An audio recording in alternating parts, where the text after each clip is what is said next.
Gracias hermanos por visitar nuestro canal Regreso al Padre de la Misericordia. El Padre Celestial te espera. Tu canal. En el nombre del Padre, del Hijo y del Espíritu Santo. Amén. Señor, haz tu voluntad, no la mía. Oren mucho y hagan sacrificios por los pecadores. Son muchas almas que van al infierno porque no hay quien se sacrifique y ruegue por ellas. Mensaje de la Virgen de Fátima, 19 de agosto de 1917. María es el camino más seguro, el más corto y el más perfecto para ir a Jesús. San Luis de Montfort.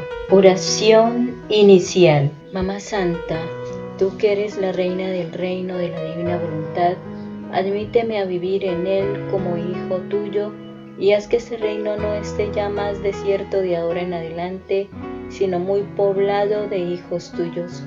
Reina soberana, a ti me confío para que tú guíes mis pasos en este santo reino.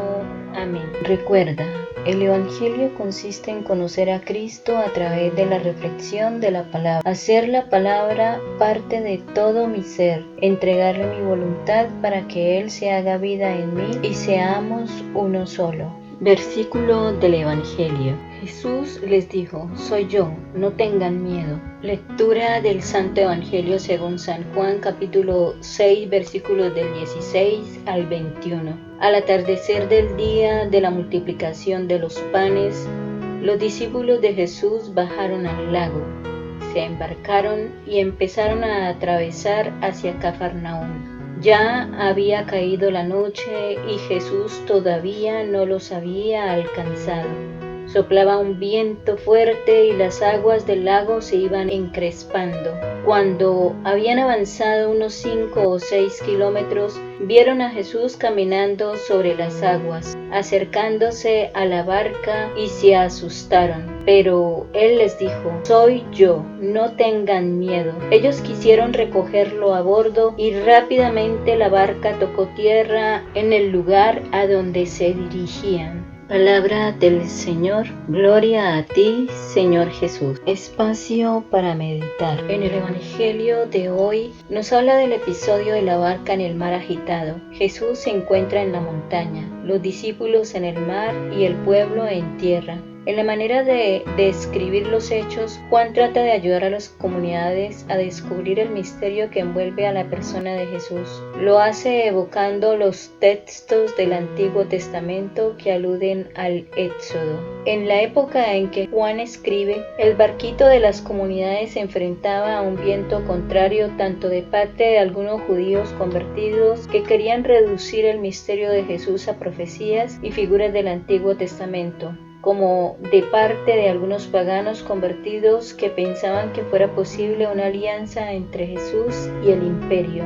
Ante la multiplicación de los panes, la gente concluyó que Jesús debía de ser el Mesías esperado, pues de acuerdo con la esperanza de la época, el Mesías repetiría el gesto de Moisés de alimentar al pueblo en el desierto. Por esto, de acuerdo con la ideología oficial, el pueblo pensaba que Jesús era el Mesías y por ello quiso hacer de él un rey. Este llamado del pueblo era una tentación tanto para Jesús como para los discípulos. En el Evangelio de Marcos, Jesús obligó a los discípulos a embarcar inmediatamente y a ir para el otro lado del lago. Marcos 6:45. Quería evitar que ellos se contaminaran con la ideología dominante, señal de que el fermento de Herodes y de los fariseos era muy fuerte. Marcos 8:15. Jesús, él mismo, se enfrenta con la tentación y la supera por medio de la oración en la montaña. La situación de los discípulos. Ya era tarde, los discípulos bajaron al mar, subieron a la barca y se dirigieron a Cafarnaúm, al otro lado del mar. Juan dice que ya había oscurecido y que Jesús todavía no había venido a ellos. Además de esto, soplaba un fuerte viento y la mar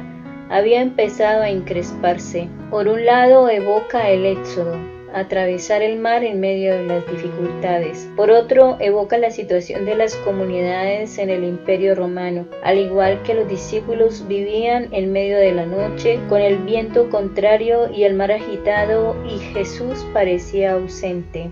Jesús llega andando sobre las aguas del mar de la vida.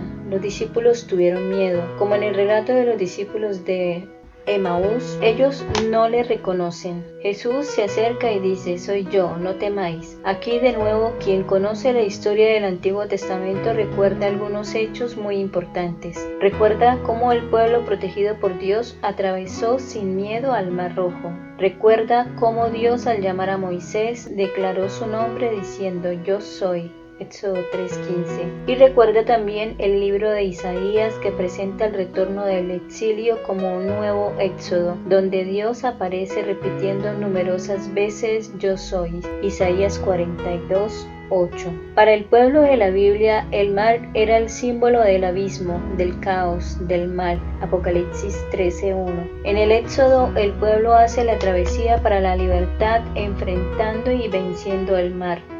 Dios divide el mar a través de su soplo y el pueblo lo atraviesa a pie enjuto. Esdras 14:22. En otros pasajes, la Biblia muestra a Dios que vence el mar. Génesis 1:6-10. Vencer el mar significa imponerle sus límites e impedir que engulla la tierra con sus olas. En este pasaje, Jesús revela su divinidad dominando y venciendo el mar, impidiendo que la barca de sus discípulos sea tragada por las olas. Esta manera de evocar el Antiguo Testamento, de usar la Biblia, ayudaba a las comunidades a percibir mejor la presencia de Dios en Jesús y en los hechos de la vida. No temáis. Llegaron al puerto deseado. Ellos quieren recoger a Jesús en la barca, pero no es necesario porque llega a la tierra hacia donde iban. Llegan al puerto deseado. El Salmo dice: cambió la tempestad en suave brisa y las olas del mar se aquietaron. Se alegraron al verlas tranquilas y Él los llevó al puerto deseado.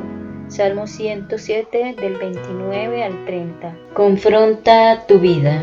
En la montaña, ¿por qué Jesús busca la manera de quedarse solo para rezar después de la multiplicación de los panes? ¿Cuál es el resultado de su oración? ¿Es posible caminar hoy sobre las aguas del mar de la vida? ¿Cómo? Propósito del día. Pase lo que pase, confiaré en el Señor. Oración final. Mamá Celestial, encierra mi voluntad en tu corazón y déjame el sol de la divina voluntad en mi alma para que consuma y queme todo lo que no es voluntad de Dios. Amén. Todo para gloria de Dios. Felices Pascuas de Resurrección, hermanos.